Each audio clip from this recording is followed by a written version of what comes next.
नमस्कार, capital TV Uttar Pradesh देख रहे हैं। मैं हूं आपके साथ शिवानी रतूड़ी। गाजियाबाद, मेरठ और कानपुर में उत्तर प्रदेश पुलिस की बदमाशों के साथ मुठभेड़ की घटनाएं सामने आई। गाजियाबाद में चेकिंग के दौरान पुलिस और संदिग्धों के बीच आमना सामना हुआ, जिसमें एक आरोपी गोली लगने से घायल हो गया, जबकि अन्य फरार होने की कोशिश में थे। वहीं मेरठ और कानपुर में भी पुलिस ने खुफिया सूचना के आधार पर कार्रवाई करते हुए अपराधियों को घेरा, जहां जवाबी फायरिंग में कुछ बदमाश घायल हुए और कई को गिरफ्तार किया गया। यह अभियान प्रदेश में अपराध पर लगाम लगाने के तहत लगातार चल रही पुलिस कार्रवाई का हिस्सा है। क्या कुछ हुआ है, आइए जानते हैं विस्तार से। यूपी में पुलिस का एक्शन मोड, अपराधियों पर ताबड़तोड़ कार्रवाई। यूपी में गाजियाबाद के थाना इंदिरापुरम पुलिस के हाथ एक बड़ी कामयाबी लगी। पुलिस ने नीतिखंड क्षेत्र में 7 वर्षीय मासूम के साथ दरिंदगी और चोरी करने वाले शातिर अपराधी को पुलिस मुठभेड़ के बाद गिरफ्तार कर लिया। जवाबी कार्रवाई में आरोपी के दोनों पैर में गोली लगी, जिसे इलाज के लिए अस्पताल में भर्ती कराया गया। घटना बीती रात 15 से 16 अप्रैल की रात की है, जब नीति खंड 2 स्थित एक निर्माणाधीन प्लॉट की झुग्गी में 7 साल की लड़की को आरोपी ने अगवा किया और पास के पार्क में ले जाकर उसके साथ दुष्कर्म की जघन्य वारदात को अंजाम दिया। आरोपी ने बच्ची को जान से मारने की धमकी देकर वापस छोड़ा और झुग्गी से 11,000 रुपए नगद और एक मोबाइल फोन चोरी कर फरार हो गया। तभी से पुलिस टीम लगातार आरोपी की तलाश में जुटी थी और देर रात गश्त के दौरान गौर ग्रीन के कनावनी पुलिया की ओर ग्रीन बेल्ट रोड पर एक संदिग्ध व्यक्ति दिखाई दिया। पुलिस ने जब उसे पकड़ने की कोशिश की, उसे रुकने का इशारा किया तो उसने भागने की कोशिश की। खुद को घिरा देख बदमाश ने पुलिस टीम पर जान से मारने की नीयत से फायरिंग शुरू कर दी। पुलिस ने आत्मरक्षा में जवाबी फायरिंग की, जिसमें बदमाश अल्फाजुद्दीन उर्फ भालू निवासी फरुखाबाद, हॉल निवासी गाजियाबाद घायल होकर गिर पड़ा। उसके दोनों पैरों में गोली लगी। पुलिस ने आरोपी के कब्जे से तमंचा, कारतूस और 10,000 रुपए बरामद किए। पूछताछ में आरोपी ने अपना जुर्म कबूल करते हुए बताया कि वो नशे का आदी है और नशे की पूर्ति के लिए चोरी और अन्य अपराध करता है।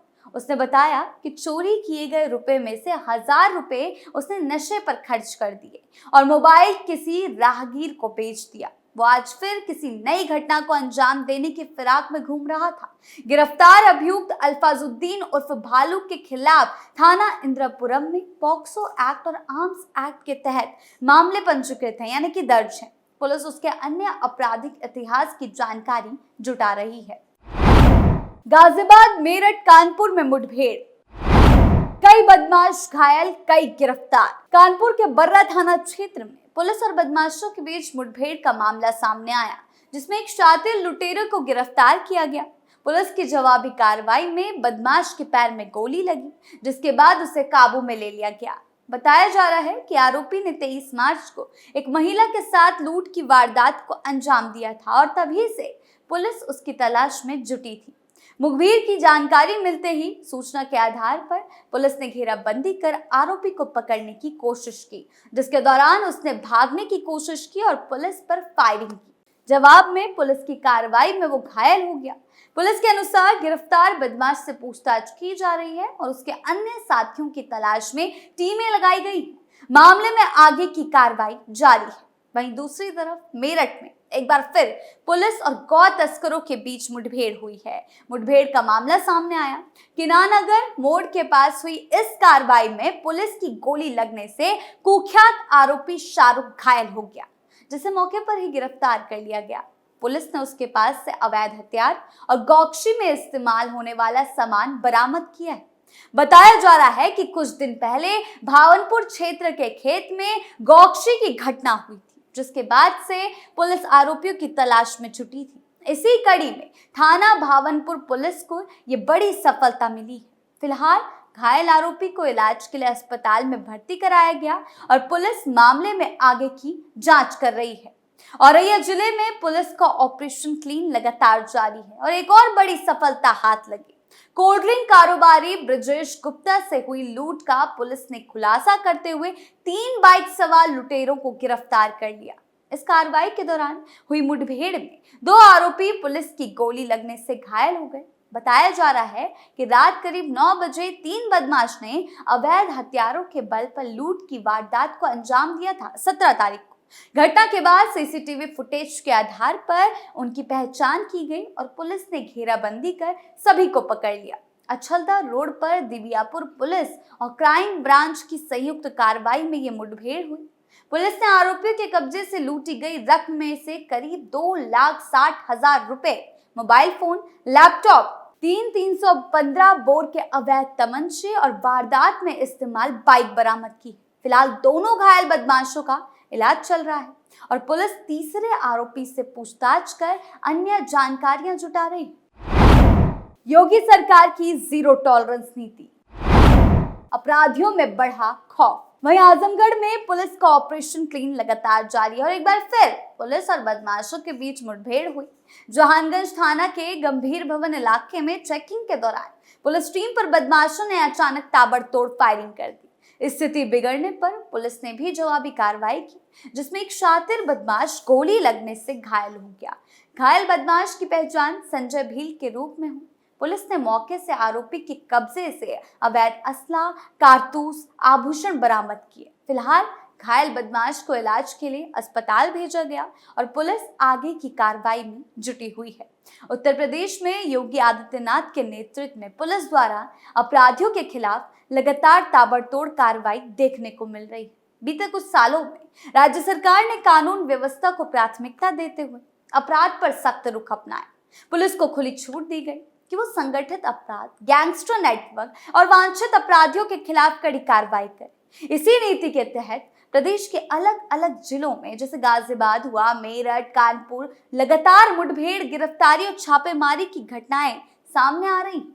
इन कार्रवाइयों में कई इनामी बदमाश गिरफ्तार हो रहे हैं, जबकि कई पुलिस मुठभेड़ों में घायल हो रहे हैं, जिससे अपराधियों में डर का माहौल बना हुआ है। पुलिस की सख्ती का असर जमीनी स्तर पर देखने को मिल रहा है, जहां अपराधी या तो आत्मसमर्पण कर रहे हैं या प्रदेश छोड़ने को मजबूर है। गैंगस्टर एक्ट और एनकाउंटर नीति के तहत अपराधियों की अवैध संपत्तियों पर बुलडोजर कार्रवाई भी सरकार की रणनीति का हिस्सा है। इससे न केवल अपराधियों की आर्थिक कमर तोड़ी जा रही है, बल्कि उनके नेटवर्क को कमजोर किया जा रहा है। पुलिस लगातार खुफिया तंत्र को मजबूत कर रही है, जिससे अपराध होने से पहले उसकी रोकथाम संभव हो पा रही है। एनकाउंटर का डर या कानून का खौफ, यूपी में अपराध पर कड़ा प्रहार जारी। हालांकि इस तरह की ताबड़तोड़ कार्रवाई को लेकर समय समय पर सवाल उठते रहे, लेकिन राज्य सरकार का कहना है कि कानून के दायरे में रहकर अपराधियों के खिलाफ कार्रवाई की जा रही है। प्रशासन का दावा है कि इन सख्त कदमों के कारण प्रदेश में अपराध दर में गिरावट आई, आम जनता में सुरक्षा की भावना मजबूत हुई। कुल मिलाकर योगी सरकार की ये नीति कानून व्यवस्था को सुदृढ़ करने और अपराध मुक्त समाज की दिशा में एक बड़ा कदम मानी जा रही है। पुलिस की सख्त रणनीति और ताबड़तोड़ मुठभेड़ों के चलते अब कई अपराधियों में खौफ का माहौल बन गया। पहले जहां बदमाश खुलेआम वारदातों को अंजाम देकर फरार हो जाते थे, वहीं अब वो पुलिस के सक्रिय और आक्रामक रवैये के कारण सतर्क हो गए। कई मामलों में देखा गया कि वांछित अपराधी खुद थाने पहुंचकर सरेंडर कर रहे हैं या फिर प्रदेश छोड़कर भागने की कोशिश कर रहे हैं। एनकाउंटर के दौरान घायल होने या पकड़े जाने के डर ने उनके हौसले कमजोर कर दिए। इतना ही नहीं, पुलिस की इस कार्रवाई ने संगठित अपराध के नेटवर्क को बड़ा झटका दिया। गैंगस्टर एक्ट के तहत कार्रवाई, अवैध संपत्तियों की जब्ती और बुलडोजर अभियान ने अपराधियों की आर्थिक ताकत को कम किया है। लगातार मिल रही खुफिया सूचनाओं के आधार पर पुलिस पहले से ही एक्टिव होकर बदमाशों की घेराबंदी कर रही, जिससे उन्हें बच निकलने का मौका कम मिल रहा है। इन परिस्थितियों में अपराधियों के बीच ये संदेश साफ गया कि कानून से बच पाना अब आसान नहीं रहा। यही कारण है कि अब अपराध करने से पहले वो कई बार सोचने को मजबूर हो रहे हैं और प्रदेश में कानून व्यवस्था को लेकर एक सख्त और नियंत्रण वाला माहौल बनता नजर आ रहा है। इन तमाम घटनाओं से साफ है कि यूपी में योगी आदित्यनाथ सरकार के तहत अपराधियों के खिलाफ जीरो टॉलरेंस की नीति पर लगातार काम हो रहा है। गाजियाबाद, मेरठ, कानपुर, औरैया और आजमगढ़ जैसे जिलों में हुई ये ताबड़तोड़ पुलिस कार्रवाई दिखाती है कि कानून व्यवस्था को मजबूत करने के लिए पुलिस हर स्तर पर एक्टिव है। मुठभेड़ों, गिरफ्तारी और अवैध हथियारों की बरामदगी के जरिए न सिर्फ अपराधियों पर शिकंजा कसा जा रहा है, बल्कि समाज में यह साफ संदेश दिया जा रहा है कि अपराध करने वालों को किसी भी सूरत में बख्शा नहीं जाएगा। आपकी इस बारे में क्या राय है? हमें कमेंट सेक्शन में जरूर बताएं। धन्यवाद।